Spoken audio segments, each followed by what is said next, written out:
because especially these are other members of their own group. So a final experiment that I want to mention to you is our fairness study. And so this became a very famous study, and there's now many more, because after we did this about 10 years ago, it became very well known.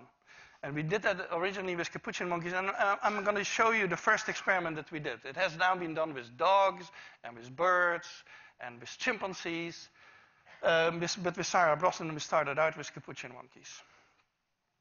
So what we did is we put two capuchin monkeys side by side. Again, these animals, they live in a group. They know each other. We take them out of the group, put them in a test chamber.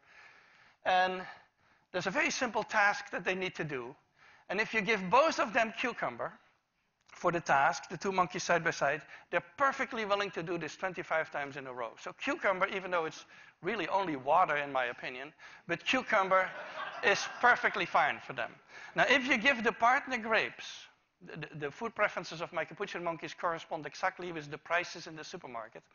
And so if you give them grapes, that's a far better food, then you create inequity between them. So that's the experiment we did. Recently, we videotaped it with new monkeys who had never done the task, thinking that maybe they would have a stronger reaction, and that turned out to be right.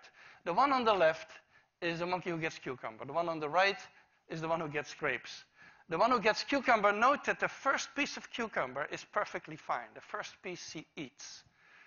Then she sees the other one getting grape, and you will see what happens. So she gives a rock to us, that's the task. And we give her a piece of cucumber, and she eats it. The other one needs to give a rock to us. And that's what she does. And she gets a grape. And she eats it. The other one sees that. She gives a rock to us now, gets again cucumber.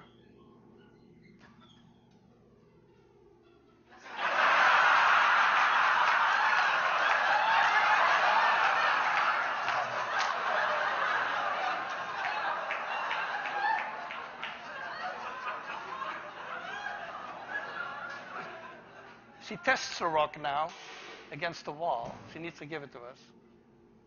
And she gets cucumber again.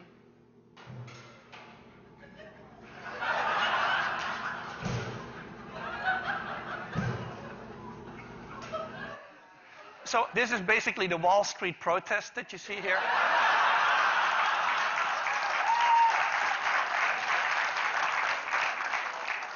Let me tell you, I still have 2 minutes left. Let me tell you a funny story about this.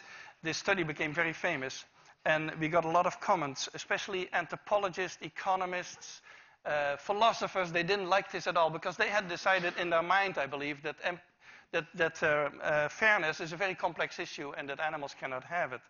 And so one philosopher even wrote us that it was impossible that monkeys had a sense of fairness because fairness was invented during the French Revolution.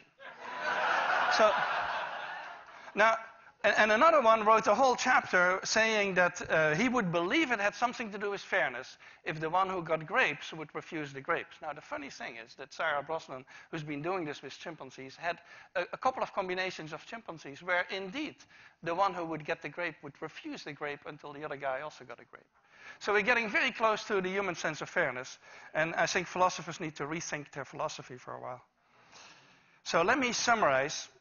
I believe there's an evolved morality. I think morality is much more than what I've been talking about, but it would be impossible without these ingredients that we find in other primates, which are empathy and consolation, pro-social tendencies, and reciprocity and a sense of fairness. And so we work on these particular issues to see if we can create a morality from the bottom up, so to speak, without necessarily God and religion involved, and to see how we can get to an evolved morality. And I thank you for your attention.